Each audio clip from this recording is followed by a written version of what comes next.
जय माता की दोस्तों, मैं कविता त्रिपाठी अपने channel Keshav creation family blog में आप लोगों का स्वागत करती हूँ। कैसे हैं आप, ये बताने के लिए कमेंट में जय माता की ज़रूर लिखिएगा। और देखिए, आज मैं वीडियो लेकर आई हूँ कि कई बार होता है कि नवरात्रि तो हम शुरू कर देते हैं, लेकिन नवरात्रि के बीच में हमें मासिक धर्म आ जाता है, पीरियड्स आ जाते हैं, रजो धर्म आ जाता है। उस स्थिति में, उस परिस्थिति में हमें क्या करना चाहिए? क्या व्रत कंटिन्यू करना चाहिए कि छोड़ देना चाहिए? कैसे हमें माँ की पूजा आराधना करनी चाहिए मासिक धर्म के दौरान? नवरात्र के 9 दिनों के अंदर हमने व्रत शुरू कर दिया, लेकिन बीच में हमें मासिक धर्म आ जाता है, तो हमें क्या करना चाहिए?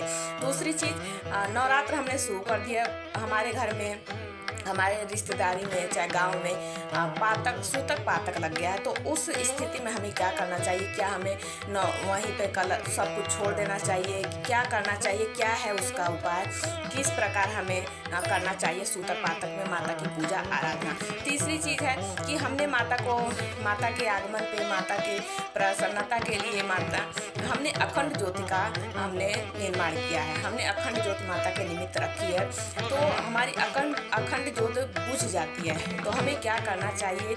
अखंड ज्योत बुझने पर हमें क्या उपाय करने चाहिए कि और क्या हमें उसका पाप लगता है? तो पूरी जानकारी इस वीडियो में आप लोगों को दूंगी।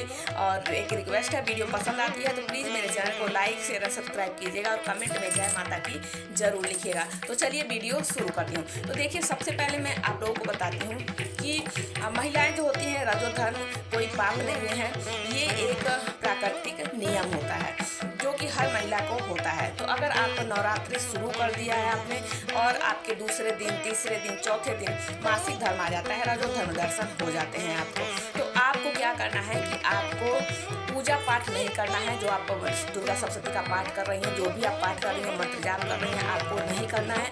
माता के समक्ष आपको नहीं जाना है, बल्कि जहाँ आपने चौकी लगाई है वहाँ भी आपको नहीं जाना है, क्योंकि परछाई भी नहीं पड़नी चाहिए 3 दिनों तक। 3 दिनों तक परछाई भी नहीं पड़नी चाहिए। हाँ, क्या कर सकते हैं आप? व्रत आपको नहीं छोड़ना है। आपने व्रत की शुरुआत कर दी है तो आपको व्रत कंटिन्यू रखना है। केवल आपको माता की पूजा आराधना, मंत्र जाप, पाठ जो आप करते हैं वो आपको नहीं करना है। आप फिर उसके स्थिति में क्या करेंगे कि कन्या पूजन कैसे करेंगे? मान लीजिए अगर बीच में हो जाता है तो फिर कन्या पूजन रह जाता है, हवन रह, जो भी।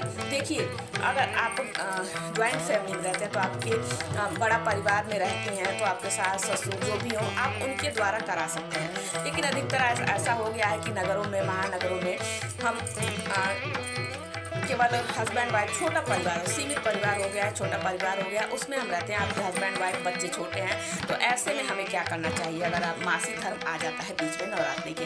तो देखिए, आप अगर हमारे शास्त्रों में यहाँ तक विधान है कि अगर स्त्री, महिला अगर किसी व्रत को करने में सामर्थ्य नहीं है उसका, तो वो व्रत उसका हस्बैंड कर सकता है, पति कर सकता है। तो आप अपने पति से करवा सकती हैं पूजा पाठ, माता की पूजा। हाँ, आपके जितना नहीं कर पाएंगे, लेकिन आप जोत बत्ती जितने भी उनको आती है, आप दूर से बताते रहिए तो पूजा करवा सकते हैं। अगर आपके बच्चे हैं तो आप अपने बच्चों से करवा सकते हैं। अगर मान लीजिए पति भी नहीं कर सकते, बच्चे भी नहीं कर सकते, उस स्थिति में आपको क्या करना है? अगर आपके कोई भी आस पड़ोस में है जो भी सज्जन हो, जो माता के प्रति भक्ति हो, ये नहीं कि आप किसी को भी पकड़ के ले आए, नहीं, जो माता को मानता हो, माता की भक्ति में श्रद्धा रखता हो, उसे आप बुला कर लाइए, उसके द्वारा आप करवा सकते हैं ये काम। लेकिन आप माता की पूजा 5वें दिन से कर सकते हैं। तीसरे 3 दिन तो बिल्कुल भी हमें परछाई भी नहीं डालनी है। जहाँ आपने चौकी लगा रखी है माता की, वहाँ पर आपको 3 दिन तक जाना भी नहीं चाहिए। ऐसा हमारे शास्त्रों में विधान है। 5वें दिन से आप देवी की पूजा कर सकते हैं, क्योंकि माँ है और माता की हम देव कार्य, यानी जो देवता होते हैं उनके, अन्य देवी देवता होते हैं, उनके कार्य हम 6ठे या 7वें दिन से करते हैं। 7वें दिन से हम शुरू कर देते हैं, लेकिन माता की पूजा 5वें दिन से कर सकते हैं। तो इसके, और आप मानसिक रूप से पूजा जैसे आप करती हैं वैसे ही आपको मानसिक रूप से वही नहलाना, वही वस्त्र पहनाना, वही पाठ करना, वही मंत्र जाप करना, सब कुछ आप वही भोग लगाना, मानसिक रूप से आप पूजा आराधना माता की कर सकते हैं। क्योंकि हमारे शास्त्रों में देखिए ऐसा बताया गया है कि हमें शारीरिक जो हम पूजा करते हैं उससे कहीं ज़्यादा महत्वपूर्ण होता है मानसिक पूजा। तो आप मानसिक रूप से पूजा कर सकते हैं। अपने मन में बिल्कुल भी गिल्ट मत लाइएगा कि हमें होता है ना कि हमारे क्यों आ गया, बहुत हम महिलाएं बहुत ये अपने मन में सोचने लगती हैं कि क्यों बीच में आ गया, हम अच्छा खासा पूजा। इसका बिल्कुल भी हमारे शास्त्रों में देखिए हर चीज़ का समाधान बताया गया है। तो इसलिए आप मानसिक रूप से पूजा कर सकते हैं, उसका हमें 2 गुना फल मिलता है।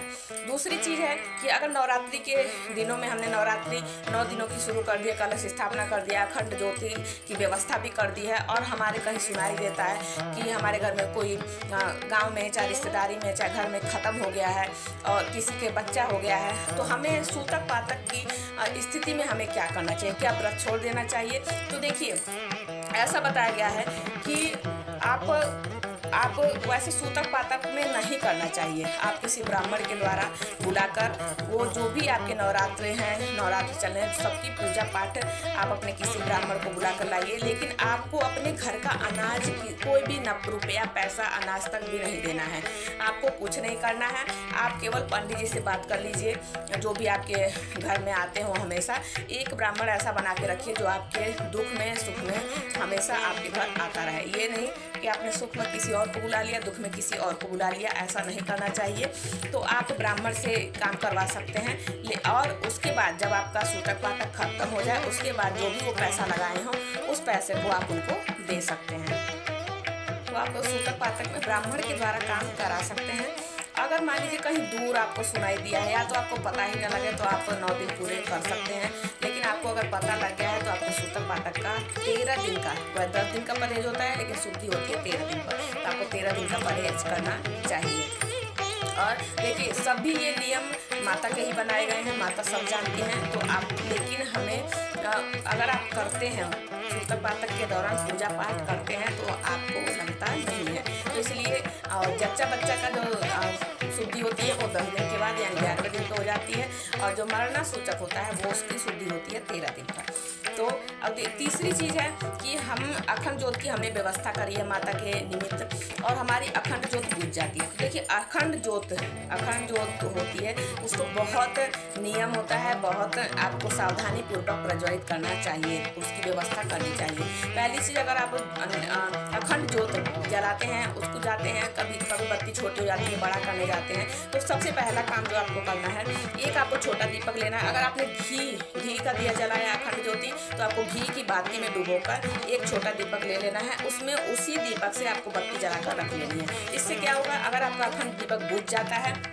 तो आप उसी बत्ती से दोबारा उस दीपक को जला देना है। तो उससे क्या होता है, आपकी अखंड ज्योति बुझती, अगर बुझ भी जाती है फिर भी एक तरफ आपने जलाकर रख लिया है, तो इससे आपकी अखंड ज्योति बुझेगी नहीं।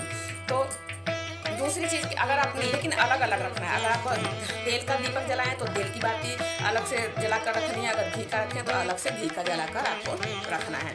दूसरी चीज़ हो गई कि कभी भी आप जैसे उसमें कार्बन आ जाता है, कई लोग फूल बोलते हैं फूल बन गया हमारे घर में, ये होगा वो होगा, वो सब कुछ नहीं होता है।